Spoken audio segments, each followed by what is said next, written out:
and welcome to the Huntsman World Senior Games Active Life. My name is Kyle Case, and I'll be your host on this amazing journey as we attempt to help you get the most out of your life. Joining me in the studio today is my co-pilot, Jeff Harding. Jeff, how's it going today? It's going well. We've had some rain. It's cooling off a little bit. It's pleasant outside. It's good. It's good. It's humid.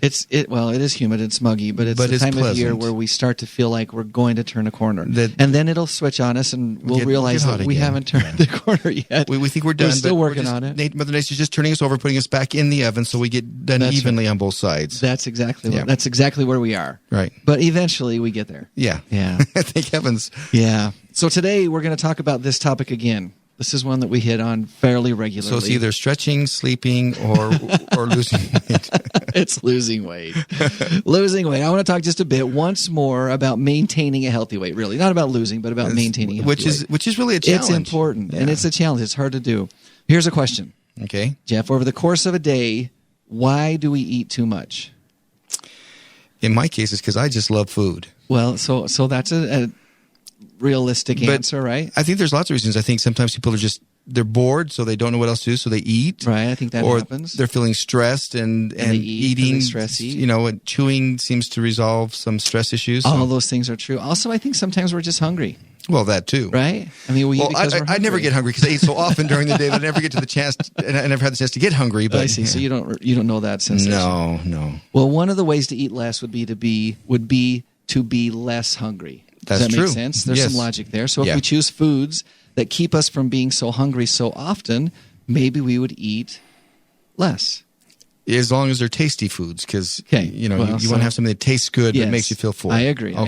Well, I've got a few foods that actually do help us maintain the feeling of full for longer. And they're available at our local supermarket. Yes. Okay. All of these are readily available. Maybe we don't have to go to Canada or Mexico to find them. Okay. No, we can find them right down the street for sure. The first one, eggs.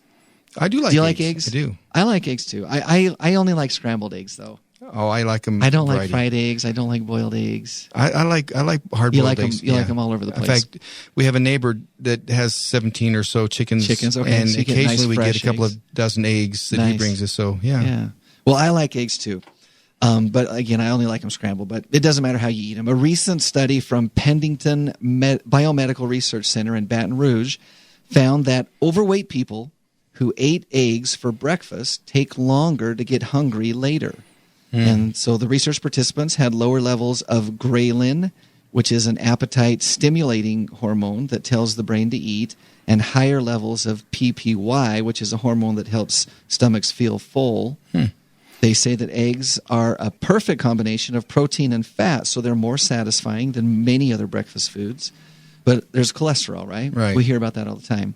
Well, they say don't be worried about cholesterol. While the eggs do have cholesterol, they're not usually the culprit for high cholesterol. There are other factors at work. So eat your eggs. Does it say how many? Because I ate 2 eggs this morning, 2 hard-boiled eggs this morning, and I was hungry. You were hungry by like 7:30? Yeah. Well, that's because I ate it at 7, so Maybe you need more eggs. That's what I'm saying. Maybe you need more. It doesn't say how many eggs is the right number, but maybe you need more. Okay. Number 2, avocados. Yuck. Yeah, see, I don't love avocados either. My wife does. But... Yeah, same here. My wife loves them. She loves them. I don't love avocados, but I will say it's mostly because of the yucky color and the yucky texture. Yeah, I mean, I've had some guacamole dip, and it's okay. If you're starving to death, you can eat a little bit, but yeah, it's not high on my list. I don't know if I could even eat it. I don't love avocados. However, the green, creamy flesh of an avocado is filled with fiber and monounsaturated fat. Now, monounsaturated fat is good for our hearts. Okay. So those are 2 important things. It's a fact that foods high in fiber and rich in fat do take longer to digest, which allows you to experience less overall hunger, and hopefully, by the end of the day, you've eaten fewer calories, right? That's the goal. They found that avocados' oleic acid also tells your brain that your stomach is full. Oh. So, there's some benefits there. You do have to remember, though, that avocados are pretty high in calories. Yeah. So they recommend that when you eat them, that you stick to eating maybe a half at a time. Or your eyes can just tell you that you're not hungry because it doesn't look very appetizing. It doesn't look very appetizing. Yeah. So for me, that works. Just keep that around. Number 3, water. I love it. We talk about water a lot. Yeah. Yeah, water is very important. There's lots of reasons to drink water. We talk about hydration. It's critical for keeping your organs, your joints, your tissues, your digestive system functioning well. Right. But it also can curb your hunger. Yeah. And we've heard this before. This makes sense. One study showed that participants who drank 2 cups of water before a meal tended to eat 75 to 90 fewer calories than people who drank no water at all. So it makes sense. You fill your stomach with water. It's good for you. It takes up space. You're less hungry. Number 4, soup. Are you a soup eater? Do you like soup? I like some soups, yeah. I mean, most soups. Yeah, so eating soup is a good thing. In one study, they found that women who ate a serving of low-calorie chicken and rice soup as a morning snack, so like your 10:30 meal, they ate 100 fewer calories at lunch than women who started their day with chicken and rice casserole. Now, chicken and rice casserole doesn't sound like that great of a breakfast to me, but that was the study. Any time of day. You would eat it any time. Pizza, chicken rice casserole, any time of day. Those 2 things, the breakfasts of champions. That's right. No such thing as a breakfast food. There's pizza and there's chicken rice casserole. Anyway, soup, of course, has a high water content, so it makes you feel full. Also, the fiber-filled vegetables, and this is interesting, the hot temperature helps as well. Dietitians have actually found that sipping warm liquids can curb your appetite, regardless of the liquid. So that's interesting. Make sure that you're eating broth-based soups, though, not the creamy ones. Favorite, not the good-tasting ones. My favorite soup is Wisconsin cheese soup. Well, so that's not good for you. No. But I like it. But, soup can be good for you. The last one is almonds. Do you eat nuts? Are you? Well, once a year I do.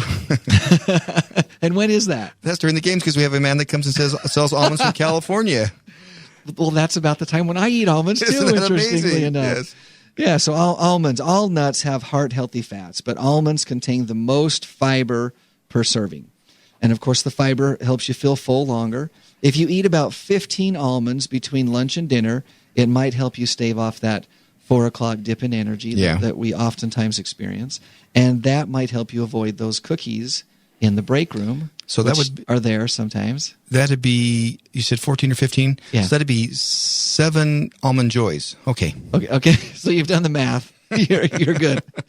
Interestingly, one study suggested that our bodies may not absorb all of the fat in almonds, which might lead to an even lower calorie intake when we eat them. So we think we're getting X number of calories, but if we're not absorbing them, then they're just passing right through. And it's filling you up in the meantime. So now keep in mind that you can overload on eating almonds. Eating too many almonds can, number one, spoil your appetite for the next meal, and they do tend to be somewhat high in calories as well. So you eat too many, and it contributes to a significant calorie increase throughout your day. So I'll just stick with the 7 Almond Joys. 7 Almond Joys. It sounds about right. Yeah. I think there's probably all of the logic you can pour into that makes sense. That works. Yes. Well, I'm excited, Jeff, today for today's guest. Ryan Solberg has a degree in exercise physiology from BYU, Idaho. He is CrossFit certified and a certified pharmacy technician as well. Currently, he works with midlife and older adults, which makes him a perfect fit for our show. So welcome, Ryan. Thank you. We're glad that you were able to take some time out of your day and join us. Absolutely. Thanks for having me. What do you think? Anything that I just said makes sense to you from your expertise, the experiences you have? Yeah, absolutely. I was thinking as you were talking about those certain foods, most of them were foods that have, a high saturation of that monounsaturated fat in it, which is a slower burning fuel and helps to keep you less hungry for longer. Gives you energy. Absolutely. Sustained energy, and also fills your stomach. Yep, so and those fats are what you burn at rest. So when you're not doing too much, that's what you're going to be using for fuel, and you have more. So there you go. Even the avocados. Absolutely. Yeah. I'm with you, Jeff. I don't love them. I don't love them, but nothing against them. People who like them, I think, should eat them. So we want to talk about several things today and get right into it if we can. You're an exercise expert, so to speak, wouldn't you say? Is that fair to say? Mm-hmm. At least I'm an exercise physiologist. So your focus is on exercise. Mm-hmm. I've always wondered this. This is curious to me. In season and off season training, what do you do? Do you just train year round? Do you do the same thing all the time? Help us out. If you're an athlete, what's the best way to approach?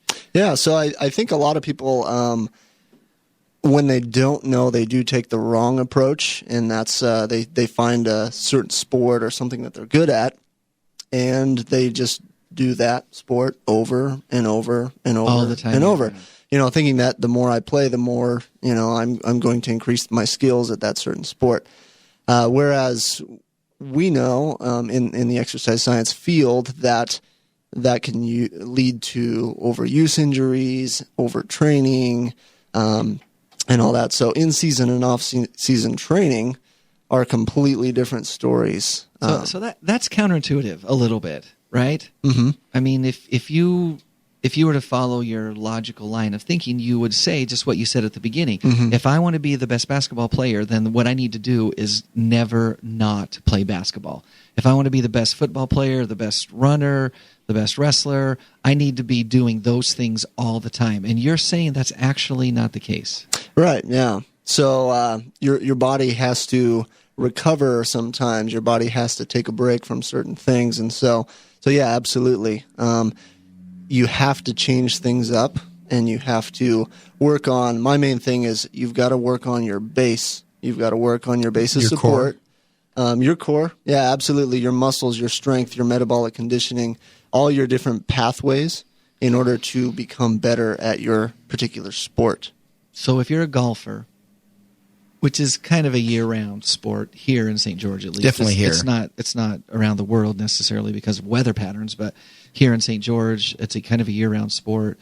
But you're saying that if you want to be the best golfer you can be, the solution is not to just keep hitting the links all the time. Yeah, I mean, there's definitely things that, and I'm not trying to steer anyone away from doing their sport and playing year-round. Because practice makes perfect, we hear, right? And perfect practice makes perfect. Yeah, yep. Aren't those mantras that all of our coaches have taught us our whole lives many long? times. Yeah, and practice is definitely important, but you definitely have to build that base upon which you can put those skills, if that makes sense. So you can have the skill, but if you don't have the rotational strength in your core, you're not going to be able to drive the ball quite as far. If you don't have the finer motor skills, you're not going to be able to putt quite as well. So you can do those things over and over and practice them, but putting some theory and some strength and some fine motor training behind those movements that you're making will make you better at those particular movements. I did hear that I heard a retired tennis player talk about the tennis players today, and there was a much older person who said, back in my day, we didn't do any of this weightlifting. We didn't do any of this other stuff. We just went out and played tennis. So that kind of, and the tennis players are so much better today. So that really validates what you were saying. Makes sense. Absolutely. You're listening to the Huntsman World Senior Games Active Life, and we're visiting with exercise physiologist Ryan Solberg.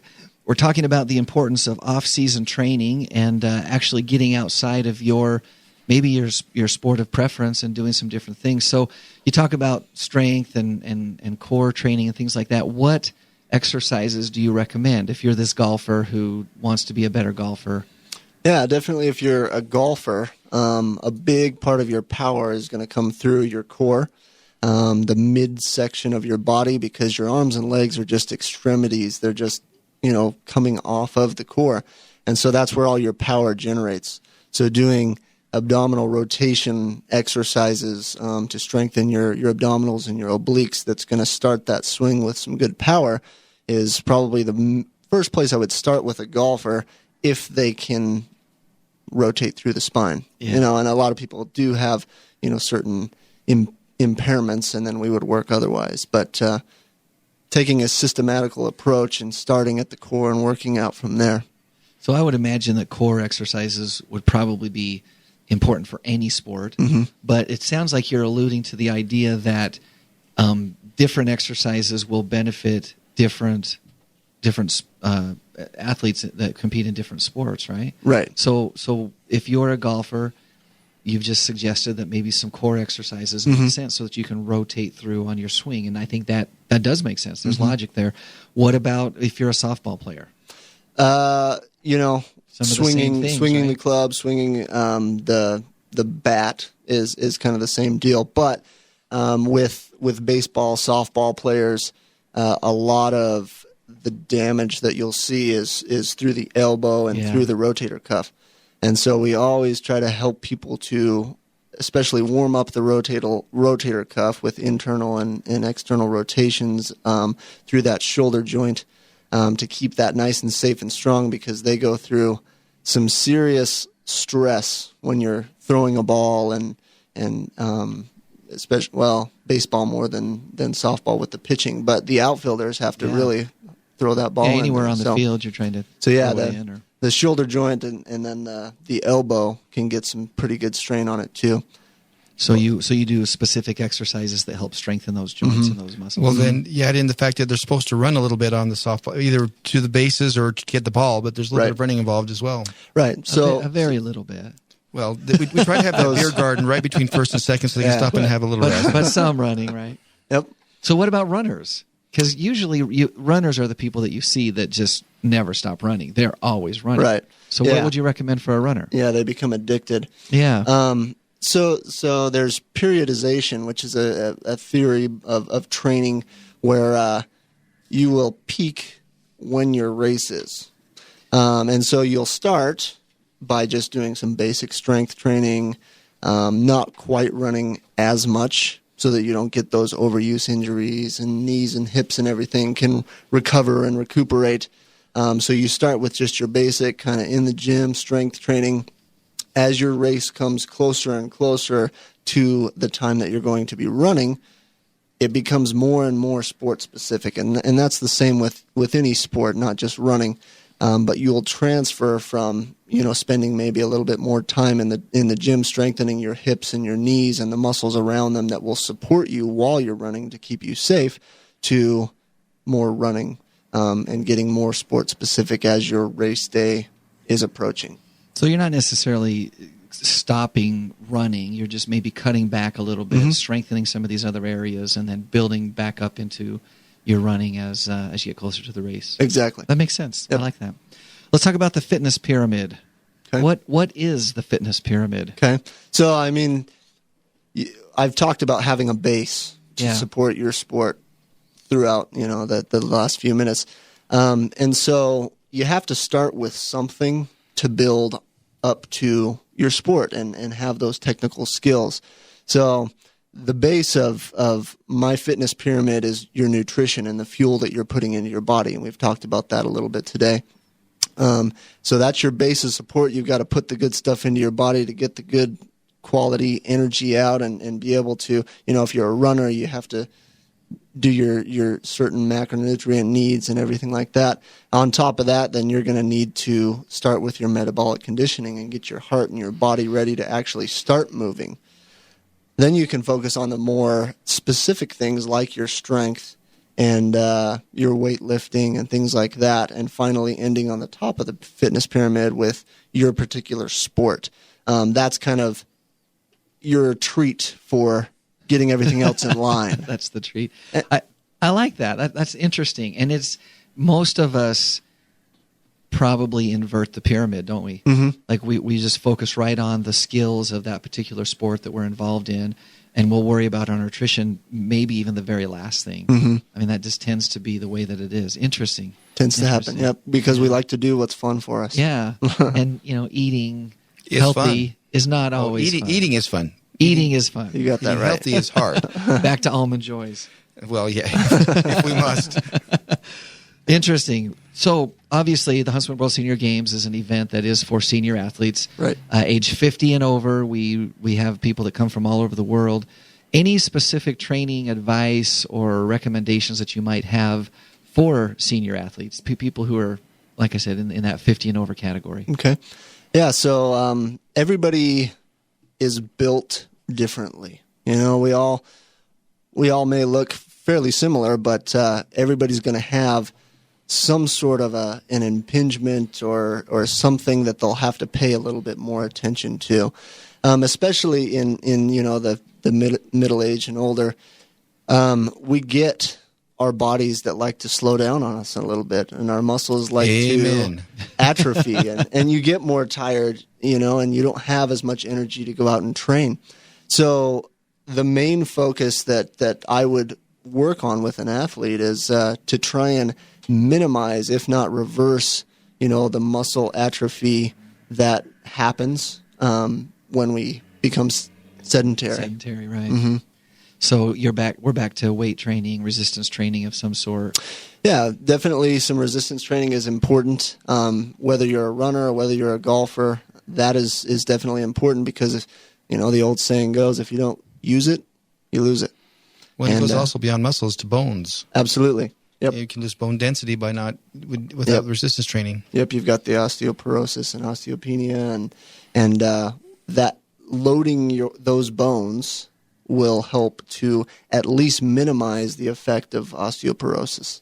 I think that's interesting, and what I love about that concept is that it's somewhat of a new concept. It's not brand new. We've been talking about it for several years now, but it's kind of a new concept, and I just love that. I love that idea of multiple benefits for one thing. We all know that if you lift weights, your muscles get stronger. We all know that.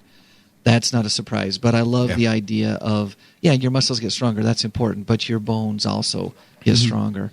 And so we talk, we've begun this conversation in the industry a lot more about resistance training and how important it is. Like Jeff said, it wasn't all that long ago when people that were not weightlifters or maybe football players really didn't weight train. It was just standard. It's just what you did. And now we're seeing that so often, and especially in the even in the professional areas. You mentioned tennis players, and I've said this before, but I remember when Tiger Woods became a weightlifter in golf, and that was so unheard of, that he was lifting weights.